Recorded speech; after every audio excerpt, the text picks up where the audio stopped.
My name's Anousha Nikjouian. I am in the real estate industry, currently an associate broker with Compass Real Estate. That focuses on my agency side of the business where I help people sell, buy, invest, and really more so create a wealth management plan for themselves in their future. That's really like where my heart twinkles. Because most people don't even think about investing in real estate until it's like, oh, I need to buy a house.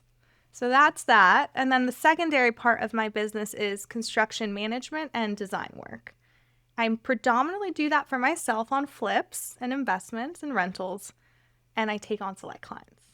Wow. And additionally, taking all that experience, I also offer just consulting services as well.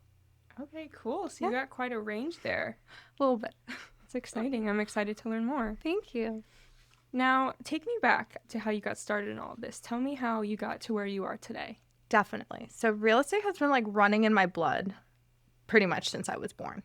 And so my family back in my home country of Iran and then also in the US has been in the construction business. So growing up, I've always been around it and working summer, so forth. Post-graduation from college, which I studied business and marketing, I started working for fam business, doing business development, marketing. This was more on the commercial side of real estate. And at that point, I was like, it'd be so nice to like not have to work with the parents. And so what happened is my grandma's broker, her real estate broker, was like, he was like an old man. He's like, you should go get your license. I'll teach you everything I know, take you under my wing, that spiel. And I was like, yeah.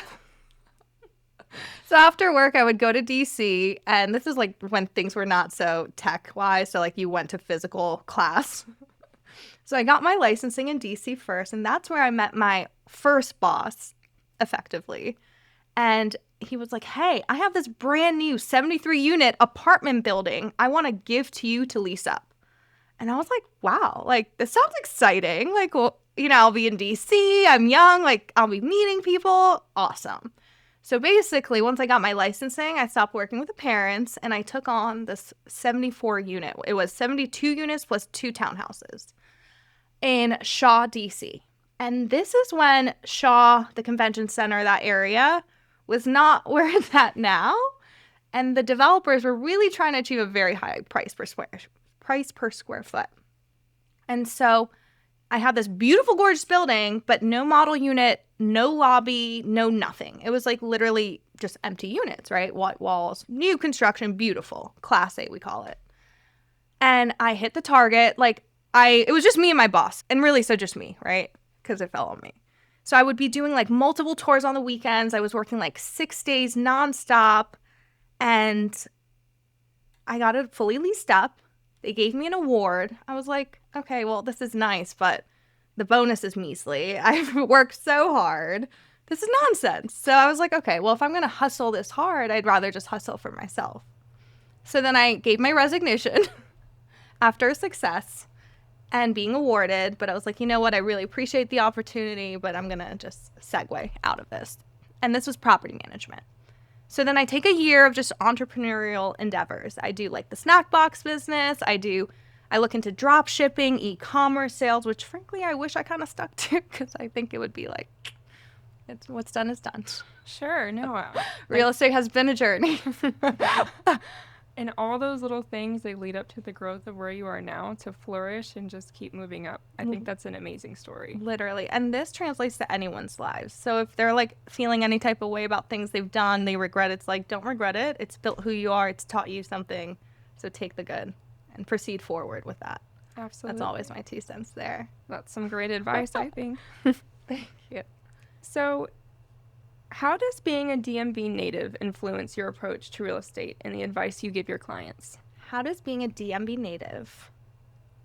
Okay, hugely, number one. Like being a DMV native, I was born in Arlington, grew up in Maryland, lived in DC, so I have a very good tempo on our market, not just in like real estate sense, but also in like what the lifestyles are in the different areas, what the schools are like, how your basically lifestyle, right? Because anyone who's moving really cares about what is their lifestyle, especially for relocation. So people who don't live in the DMV and are moving, because of work, it's very important to work with a professional that has a good understanding of the areas. Absolutely. Agreed on that. And you've built your business on strategy, connection, and execution. What values guide you in every client relationship? What values guide? Okay, so the values that guide me is honestly care, the level of care and attention. Being in this industry, I've seen so much unethical work and motives behind people's intentions that is concerning, to say the least. But what I think is very critical is the value of care that a professional brings to their client, like genuine care for their best interests. Absolutely. And not their own. Almost like the kind of care you'd want to give to your own family member or friend you'd be giving to those clients. Exactly. Like beyond. I definitely overextend.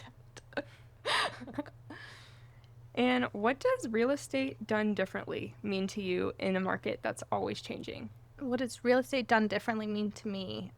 It means like you have to keep pivoting and adapting and evolving. If you think the same way, you're going to be dead. Absolutely. In people's eyes. So did I answer that correctly? Evolving. You sure did. Amazing. And what's the biggest lesson you learned transitioning from investor to broker? Great question. What's the biggest lesson? I still am both, but to become a broker, it's, again, thinking outside of yourself. It's thinking, what is the best interest of that person? So when I take on a client for a consultation, I really want to understand, what do they even want for themselves in their lives? Like, what are their end goals, right? Not just today. In like 20 years, where would you like to be at? In 50 years, where would you like to be at? Would you like to hand your children a property when they graduate? Or do you not even want to think about that and just live in today? So, yeah.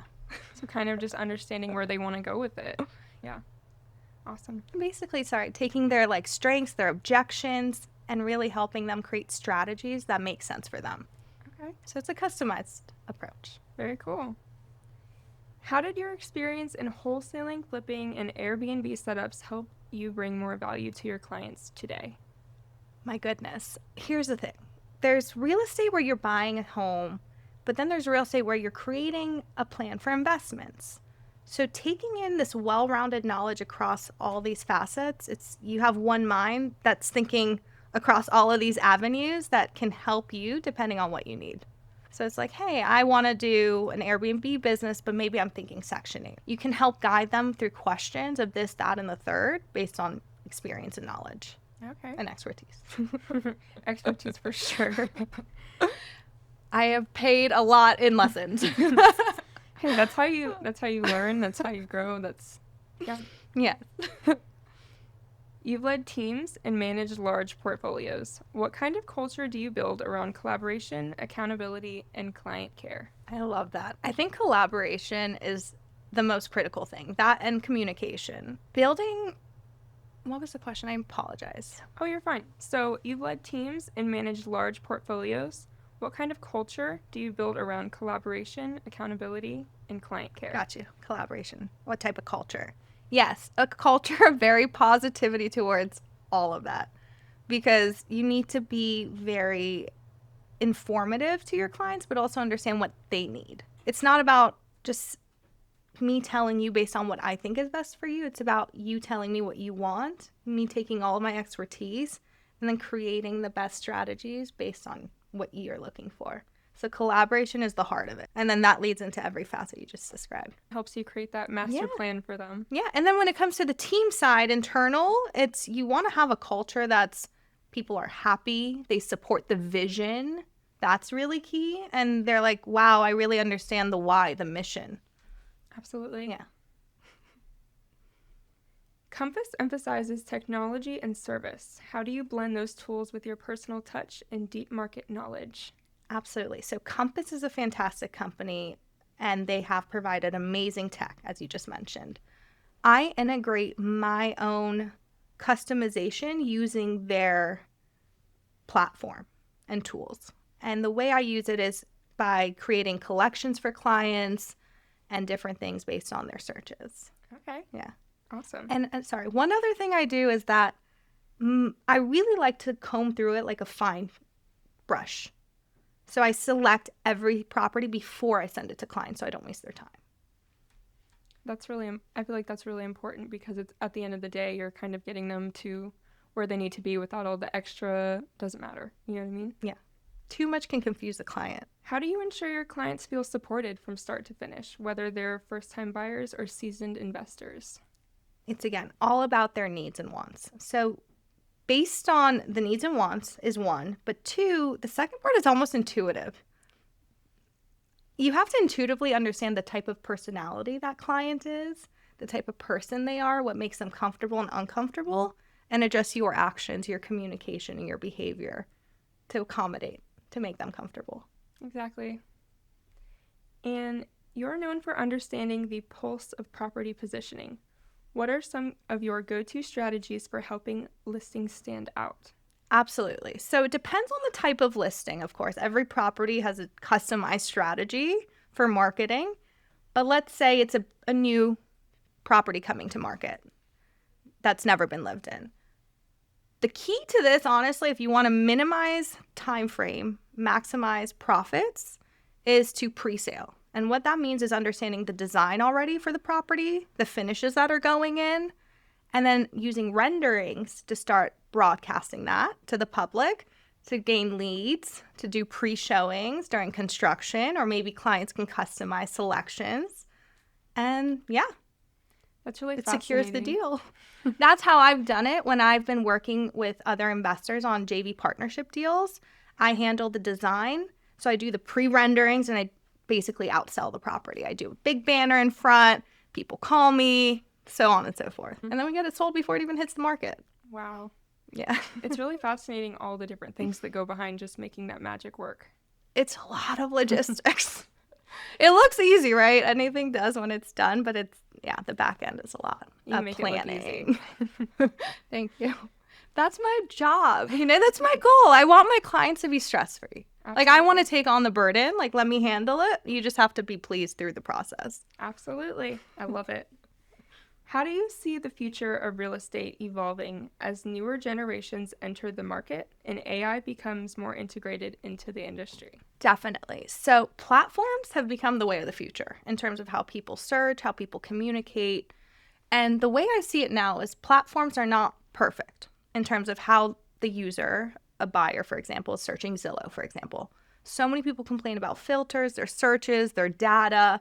So I think what's happening is with AI, data is going to be better, platforms are going to be better. And I honestly do think with the new generation, I think they're called beta coming, let's say 20 years down the road, 40 years down the road, I almost feel the way that the connection right now a real estate professional has with their client is diminishing. And it really makes it a pivotal point for a lot of real estate professionals to think about their future. Because can you really be doing the same thing 20 years from now? Right. And expect the same results? So for me, it's all about forecasting. And it's like, what can I do now to pivot and position myself as a professional for the future? That's awesome. Just kind of thinking ahead. And very much. Because it's easy to get caught up in the now. For sure. Yeah. For sure. You describe yourself as a one-stop shop for clients. What does that look like, and why do you believe it's the future of real estate? Absolutely. So I think if I can take myself and create an app version, a platform of it, that's ultimately what people are looking for in the future. They want to go to one place where they can do a multitude of things that synchronize together. For example, let's say you're looking for a house on an app that also gives you insurance providers and matches you with different resources and professionals you need and streamlines the process for you. It's like, who wouldn't want to use it, right? Absolutely. We all want efficiency. We all want ease. No need to complicate it more than it already is, right? Absolutely. When clients think of working with you, what's the one thing you hope they always remember about the experience? I love that question. I hope that clients remember just being handled with care, that they were attended to, their concerns were addressed, they achieved their goals, most critical, and that they enjoyed the experience throughout the process. Having that personalized care is something that will just really carry you through from start to finish. I think so. I always think what would I be looking for in a professional? That's like the first question I always ask myself, and how I want to show up for someone else. Absolutely. Looking ahead, what's your vision for your real estate business and the legacy you want to leave in the DMV community? Amazing.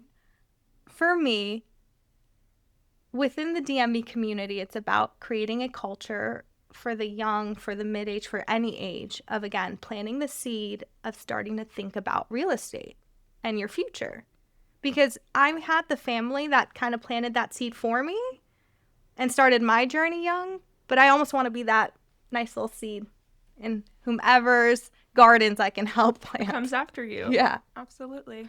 And so within the DMV and nationwide or globally, I would really love to just help impact people's futures in a positive way. Well, you already are, and I'm so excited for it in the future as well. Thank you. As we wrap up, is there anything you'd like to add that I haven't touched on today? You did a great job. Thank you so much. No, I think just in sum, whoever is not thinking about real estate in their future, to just start and take the stress away. Just start one step at a time. I love that. Yeah. Well That's all said. it is. Thank you. Anusha, it was great having you on the show today. It was a pleasure to hear your story. Thank you so much. Thank you so much.